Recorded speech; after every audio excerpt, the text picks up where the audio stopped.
police officer with the Toronto Police Service. I've been a police officer in my 20th year right now. My rank is Detective Sergeant, and I currently work at 43 Division in Scarborough, so it keeps me busy. In my time with the Toronto Police, I've worked drugs, I've worked major crime, I've worked biker enforcement unit for a couple of years, which is a cool project. I worked homicide for 5 years, and now I'm back in the division at 43 Division running the criminal investigation bureau there. I understand this is a justice studies program here, is that correct? Yes. Yeah, so hopefully some aspiring police officers. Hopefully by the time you guys graduate, we'll be hiring again, because I think we're not right now. So again, I'm going to take you back 27 years. I was 12 years old at the time, and my story relates to blood donation. I remember giving a lecture to a high school one time, a bunch of high school kids about it, and I told them I was a police officer, and he said, I needed blood, and I'm going to tell you a story. But it was from when I was 12, before I was a cop, and I think most of them were disappointed that it wasn't like, oh, we thought you were shot, you needed blood, or some cool story. It's like, no, my story's not quite as cool as that. But. So I'm going to take you back to end of 1987, early 1988. I was growing up in Scarborough, and I want you to keep this in mind. I was 12 years old. I was a very active young boy. My father was a police officer with Toronto. My mom was a school teacher. I have 2 older brothers. Just a normal kid, growing up in Scarborough, very active. And I want you to keep that in mind, because by donating blood, these are the types of people that you help, for the most part. Just normal people who didn't deserve what happened to them. So my parents, like I said, I was very active. My parents started noticing a bit of a change in me, that I was very lethargic. I'd get home from school, and I would just barely be able to take my shoes off. I couldn't even get my backpack or jacket off. I'd lay down on the couch and fall asleep. So they thought that was odd. I was bruising easily. I have 2 older brothers, of which I'm the shortest, so you can imagine what that was like, those little tussles. But they would grab me by the arm. The next day there'd be a big bruise on my arm, which was odd. And come on in. No. And I was very tired. I was bruising easily, and I was very pale. So I thought, well, that's not like David, and we're going to find out what's wrong with him. So I went to the doctor. The doctor did some blood tests and said, well, that's something definitely going on here. His blood counts are certainly low, but we're not quite sure why. I think we should go to the hospital. So I go to Scarborough General Hospital in Scarborough, right around the corner from my house. And I spent a week about it in the hospital. They did what's called a bone marrow biopsy. They drilled this corkscrew thing into my chest, and they pulled out a piece of bone marrow, and they sent it off for testing. The reason being is your bone marrow produces your blood. So if you go to the grocery store, you see the big steak with the round bone and that spongy stuff in the middle. That's your bone marrow. That manufactures your blood cells for you. Your red blood cells, which carry oxygen to your body and give you energy. Your white blood cells, which fight infection, and your platelets, which clot your blood. So if you cut or bruise yourself, platelets will rush to that scene and clot your blood, so you don't internally or externally bleed to death. Well, my bone marrow wasn't producing the blood I required to survive. That's why I was bruising easily. That's why I was very tired. So they did this bone marrow biopsy. Scarborough General Hospital doctors came back a few days later, and they said, we think we know what's wrong with David, but we've never seen someone so young before. So we're going to send you down to the pros down at Sick Kids Hospital. So I go down to Sick Kids Hospital, and I remember showing up there. My parents took me down in the car. I remember showing up, and there was a team of doctors and nurses waiting for me. If you have to go to the hospital and there's a team of doctors and nurses waiting for you, it's not a good thing. Generally not. So in I go. Next thing I know, I'm on this operating table down there. They're testing my blood, and they do a bone marrow biopsy, but they take it out of my hip this time. And I remember that being very painful. So just a little story. My father's 6'5". He's a policeman, like I said, and he was in the operating room with me, and I'm on the table, and I'm like on the verge of tears, and I started crying. I was 12 years old. I'm in super amount of pain. This guy's drilling this thing into my hip, and my dad's watching me. He was squeezing my hand so hard watching this whole thing. I forgot about the pain in my hip, and he had I've never seen him cry before, but he had big tears in his eyes, and he was on the verge, and I was thinking, that was a good time to ask for whatever I want. So I got a cool remote control car. But anyway, I digress. So the doctors, off goes the bone marrow, and the doctors come back a few days later, and they said, your son has aplastic anemia. They took my parents out for a meeting, and they were gone for several hours. And I didn't know what was going on. They were telling my parents the diagnosis and the essential treatment. I came to find out years later that when the doctor told my parents, they said they said, okay, well, what do we do? And they said, well, he needs a bone marrow transplant. This thing, sometimes it goes into remission, much sort of like leukemia, sometimes it doesn't.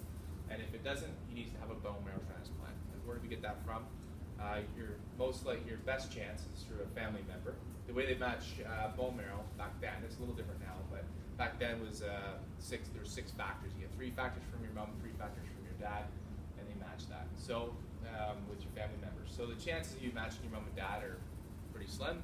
Chances you matching a sibling are a lot better. But there is also some people who could be unrelated to you that actually have the same bone marrow. And that's what the One Match program is about. It's the unrelated bone marrow registry, which I'll talk about a little bit in a little bit. So I remember my dad coming back in the hospital room. Like I said, I'd never seen him cry before. And I'm sitting there in my hospital bed, and he held me and grabbed me and wrapped his arms around me, and I couldn't figure out why he started crying. Like a 6'5", 250-pound man just broke down, and I couldn't figure out why. And it was, I came to learn, obviously, they were told that if I didn't have a bone marrow transplant, I'd be dead in 6 months. So I can't imagine now as a parent having that news. I don't know what I would do. So they brought my family in, they tested my 2 older brothers. My middle brother, fortunately for me, my middle brother Michael was a perfect match, 6 out of 6 match. So they said, okay, well now we have a match. If David needs to have a bone marrow transplant, we can go ahead with that. So they sent me back to school. They gave me some blood products just to bring my blood cells back up to normal. And I remember getting those blood products, and it was like when you have the flu and you feel absolutely terrible. That's how I felt, just no energy. And then the next day when you don't have the flu anymore, you feel like $1 million, and you feel like eating everything that you can find. That's exactly how I felt. As soon as I got that blood in me, within an hour, it was like somebody flips the switch and I was a new person. So they sent me back to school with some blood, and that lasted for a couple weeks. And I got a bit of a flu. So they rushed me down to sick kids again, and they said, okay, yeah, this isn't a flu. This blood's not holding. This bone marrow's not working. We need to do this transplant. So they had to kill off my old bone marrow. And how they do that was they do that with chemotherapy. Chemotherapy is a cocktail of chemicals that they inject into your body to kill stuff. And so I went through about 10 or 14 days of chemotherapy. I remember that. It was terrible. My hair fell out. I couldn't eat anything. It was absolutely gross. And they brought my brother in to do the surgery to harvest the bone marrow from him. So if you guys consider joining the One Match registry, I understand you have a clinic coming here next week, a blood donor clinic. And there's also the One Match program that's going to be here, and it's just a cheek swab. Your cells go onto a database for One Match and go in the computer. If somebody needs a bone marrow transplant that doesn't have a match within their family, they put their results in the computer. Hopefully they match up with yours, and you could be called as a potential donor to save somebody's life. But the procedure to harvest bone marrow is a lot nicer than it was 27 years ago, I can tell you that for sure. But back then, they essentially cut my brother's hip open, cracked his hip open, scooped out the bone marrow, and inserted it through intravenous, through the centerline IV that went in through my chest. It's like I said, they don't break your hip or anymore like that. It's a lot better. They'll explain that to you in the literature that you'll see on the One Match program. So they took the bone marrow to Mike, they put it in through me, and it was about a month and a half after that. I was still in the hospital recovering. The bone marrow just knows where to go in the body, and it starts reproducing blood cells for you. So I actually went from I was an A positive blood type prior to my transplant. I have my brother's bone marrow now inside me. That's embedded itself, and it's manufacturing blood for me. And his blood type is O positive. So my blood type actually changed from A positive to O positive. It's like a bar trick, right? Go in, hey, bet you $20, can't figure this out, and win lots of money that way.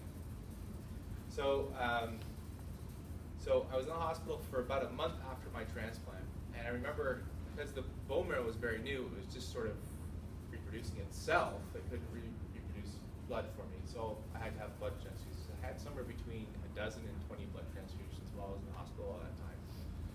And where does that blood come from? That blood comes from donors. That comes from people who go out every 56 days, give an hour of their time and a pint of their blood, eat some free cookies and drink some tasty peach juice, and donate blood. When you donate blood, you don't really think of where it's going. You just think, okay, it's going to somebody, but it's going to somebody like me, somebody who's been in a car accident, somebody who's going through cancer treatment. So here we are, 27 years later. I got into the hospital end of March of 1988. I couldn't go back to school because the chemotherapy had killed off all my immune system. So with all the germs and viruses and stuff that sometimes go around schools, I couldn't go back to school. So my mom, as I mentioned before, was a school teacher, so she got all my homework from school, and I was able to learn at home, and kept my grade 7 year, and joined my friends back in grade 8 the following year. So I didn't lose my school year, which was good. Not good to have your mom homeschool you, but for my sake. But certainly I kept my year. So here we are, 27 years later. At the beginning when I was released from the hospital, I have to go down every few days for blood tests and things like that. Everything was fine, and now I just go once a year, just like everybody should, have a yearly physical. And the doctor always says the same thing every year when he gets my blood results back. They're boringly normal, which I'll take any day. So I'm 100% cured. I'm not on any medication after this. And like I said, I've been a police officer in my 20th year. I've been married for 11 years. I've got 2 kids. My daughter's 7. Her name's Emily. Her middle name's Michael, named after my brother who donated bone marrow to me, and my little son Owen. We both started hockey in the last couple of weeks, so we're quite busy on weekends. But why I tell you that is because here we are from my parents being told that the little boy had 6 months to live if something didn't happen, to here I am now 27 years later with a career that I absolutely love and a family. Like, it's incredible. So how do we get there? What happened to me is like a puzzle. I always say it's like a puzzle. There's the doctors, there's lots of pieces of that puzzle. There's the doctors and nurses at Sick Kids Hospital. There's my parents who were tremendous support for me. There's my brother who donated bone marrow to me. And then there's the blood donors. The blood donors who I will never know who they are. I'll never meet them. But they went out and just took an hour of their day, donated a pint of blood, and that blood came to me. I'll never know who those people are. But they certainly saved my life. And of that puzzle, if one of those pieces weren't there, I wouldn't be here today. I can guarantee you. My parents are told I had 6 months to live if something didn't happen. Without blood donors, I wouldn't be here today. So blood donors saved my life. And that's the message I want to get out to you, is that when you donate blood, you're giving real people a second chance at life, like me. Like I said, career that I love, family that I absolutely adore. I'd do anything for them. And I wouldn't have that if it wasn't for people like you. So at your clinic, I hope that you can get out to the clinic and consider donating blood. If you can't donate blood for whatever reason, please encourage your friends to do that in your place, or your family members. Bring a whole group of people. It's not as bad as people think. Some people say, I don't like needles. I was jammed with needles 24 hours a day when I was in the hospital. So think of the people that you're saving. If you don't like one needle, try to think of the people that you're saving. Think of what they're going through, and just try to get over that. But I encourage you to go to the website, www.blood.ca, for the Canadian Blood Services website. Check it out. Check out the One Match program. You guys can Google that as well. And attend your clinic, and you'll be really making a difference. So I want to thank you from the bottom of my heart for considering, for having us in, letting me speak in front of you, and hopefully you guys can all make it out next week, because you will certainly make a difference to save someone's life. Thank you.